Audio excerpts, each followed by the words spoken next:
So, hi. I'm just gonna do what I'm supposed to, which is do these problems. So the first thing you would do is 2 times d and 2 times 9, and then add the answers to those, and that's usually using distributive property. So the answer to this is 2d plus 18, but the d in this equation actually equals 8, so we take 2 times 8, which equals 16, so we're going to erase this and write in 16, and then we get our answer, which is 34. And then the answer to the question down here, we just have to take 4f. No, I forgot to write f actually equals 4 up there. So we take 4f, and 4 times 4 is 16, plus d, which is actually 8, and that would equal 24. So yeah, that's how you do those.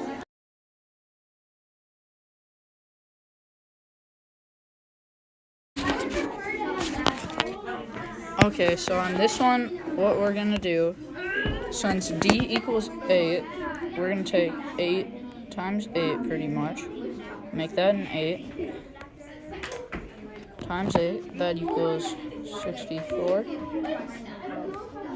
and then this, 3 times f, and f equals 4, so that would be 12, and then we'd add those, that would equal 76,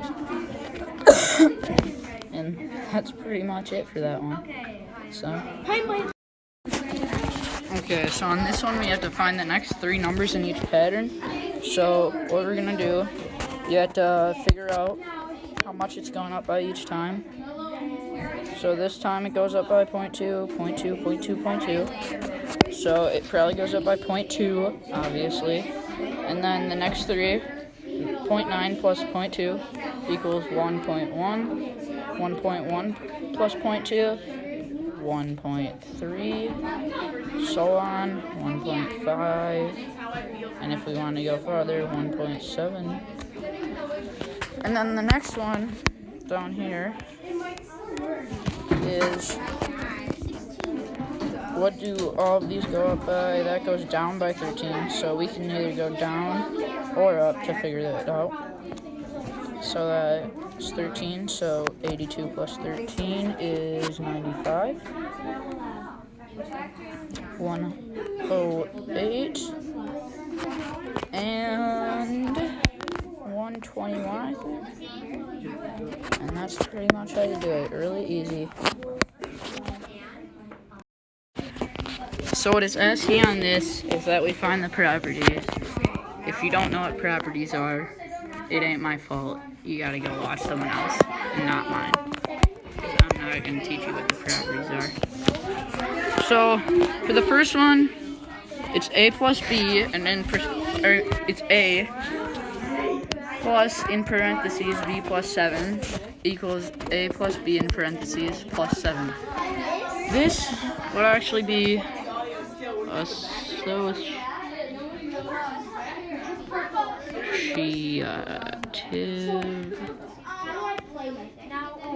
The reason is associative property is pretty much moving the parentheses. You get the same answer no matter what you do with the parentheses, at least in addition and multiplication, I believe. So, and then the next one down here, this one's pretty easy.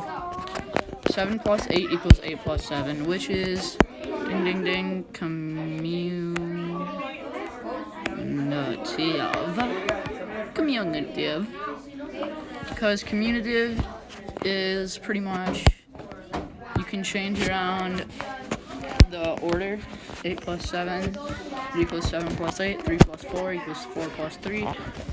All those kind of things. So 12 times 900 equals 9 100 times 12. This is only with addition and multiplication though. You can do any number. Doesn't matter how big or small it is. Decimals too, pretty much. Yep. Okay, here we're going to be using the distributive property to change these problems and kind of make them easier. Really depends on what you want to do. So, first thing we do on this first one would be we'd take the distributive property and make 5 times 8. And then that would be 40. That's a really bad 4. It's a 4, don't worry about it. And then we take 5 times 3b, which would equal 15b. Then we'd add those two together to get our answer. But on this one, you can't add 15b plus 40, so we just have to leave it like that. If it was just 15, it would be 55, but it's not. So on this one down here, there's a subtraction.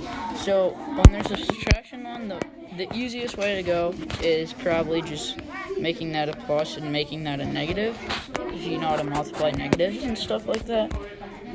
Then, again, 3 times 3, that's 9, and then plus 3 times -7, which is -21. And then we would get a grand total of -12. And on this one, I accidentally did this right here. We probably, if we're using algebra and stuff like that, we would use a dot because x is actually one of the most commonly used variables. So just remember to do that. Be careful. Okay, so pretty much an add-on to the last one because I forgot to do one of these questions is if there's a negative on the outside, it's the same thing. All you do is the same thing, multiply. So I have to write this over here. I didn't leave enough space. Times a -8 times b, and that equals -8. A plus -8b. That's pretty much that. And then on the next one is -7 times 2a.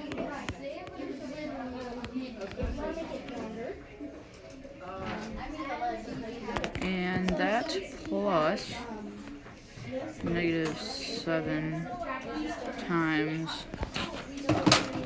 -8.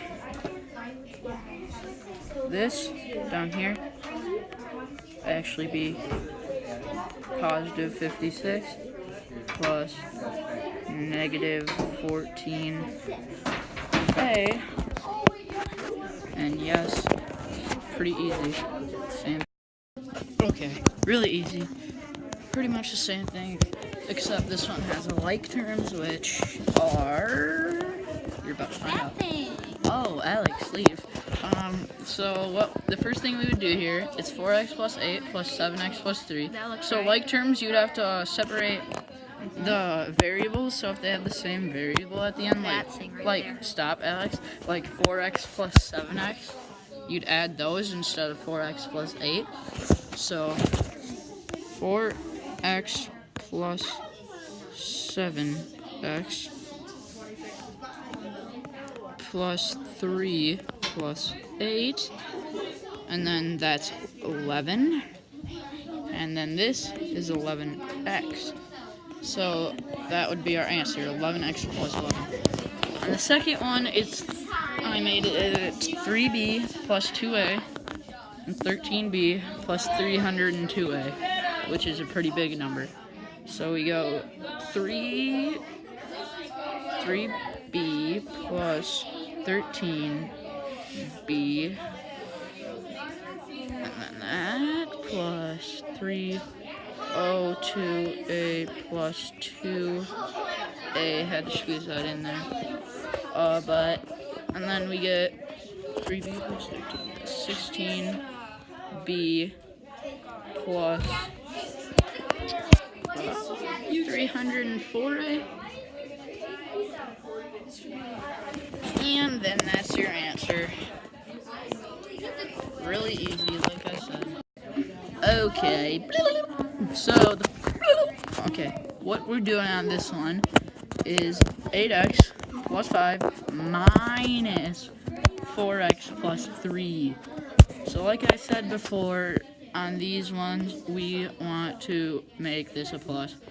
But to make that a plus, we'd have to make these negatives. And then we'd do the same thing we did on, I don't know, maybe 3 lessons ago, where we did the 8x plus 4, or negative, oh my gosh, here comes the bad part of this. Negative 4x, which equals 4x plus 5 plus 3. Alex, I'm not interested in your ass. Oh my god. And then we'd add that, and we get 8. And that's our and that's our answer. And and then on the second one we do 3B. Stop, Alex. Oh my god. Alex is really messing this up right now. I'm sorry. And then we'd have to make this plus. But when you say, what? There's a minus sign right there. And yes, we'd make this a negative. But then we'd add that, so when we have to change again to be a positive. So it would stay positive, but the 5 would actually still be negative 5. And then we'd add 3B plus negative 5B. And we get, Oh, never mind, I did that right. And then plus 5 plus 4. And then that would be, put it up here, that would be negative 2B plus 9. And that's our answer. Okay, so for this one, pretty much what we're doing is finding what the biggest number that goes into each of them, which is called greatest common factor. And then, do these actually have a Sharpie brand? And then I think they might. Actually, you could go like 24 and then list off all the factors, and then find the combos like 1, 1, and then which one goes into one.